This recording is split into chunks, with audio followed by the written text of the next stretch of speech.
Aithĩramu thĩ yothe makũngũĩire thigũkũ ya gũthĩnjwo kwa ndũrũme ya igongona nĩ Ibrahimu ithenya-inĩ rĩa mũrũwe thigũkũ ĩrĩa metaga Idul Adha kana Idul Haji. Kaunti-inĩ ya Uasin Gishu mambura maya matabanĩirio mũthigiti-inĩ taũni-inĩ ya Eldoret. Hĩndĩ ya mambura maya atongoria kĩama kĩrĩa kĩrĩ wathani-inĩ rungu rwa ngwatanĩro ya Kenya Kwanza morĩtio kũnina njatũkano iria cithiĩte na mbere kwĩyumĩria na ithenya-inĩ rĩu kwaria rwario rũmwe igũrũ rĩgiĩ watho wa kĩgĩna wa mwaka wa 2024. Atongoria ndini ya Gĩithĩramu gũkũ makiuga watho ũcio ũngĩhĩtũkio guo-rĩ, Akenya megũthiĩ na mbere kũritũhĩrwo nĩ mũtũrĩre.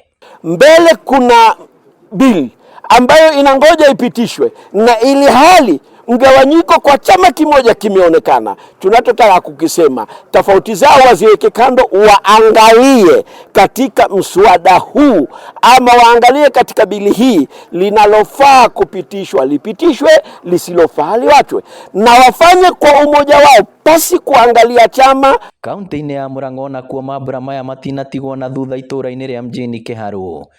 Makũngũĩire mambura maya na njĩra ya mwanya kũrĩa matugĩtwo na irio mĩthemba ĩtiganĩte nĩ gavana Irũngũ Kang'ata, ũteithio ũrĩa makinyĩirio nĩ afithaa wa mbeũ njĩthĩ thirikari-inĩ ya kaunti Hassan Abdullahi. Tuko na furaha sisi kama Waislamu kutoka Murang'a County, na tunashukuru kwa sababu tumeweza kuid na Waislamu wenzetu kutoka eneo ya mjini, na pia vile tunashukuru gavana kwa kuweza kuwakumbuka watu wa eneo hili.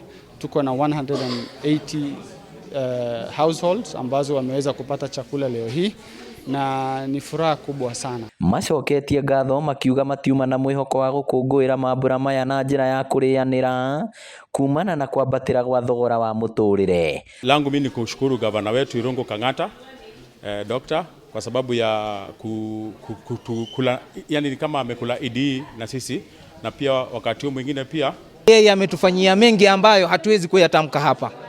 Leo hii sisi kama wakaaji wa kijiji cha mjini Murang'a hatuna shukrani za kumrudishia ila Mwenyezi Mungu amjalie. Assalamu alaikum wa rahmatullahi ta'ala wa barakatuh. Amin, amin, amin. Asante sana. Iribotera Inooro TV, rĩtwa rĩakwa nĩ Victor Kinuthia.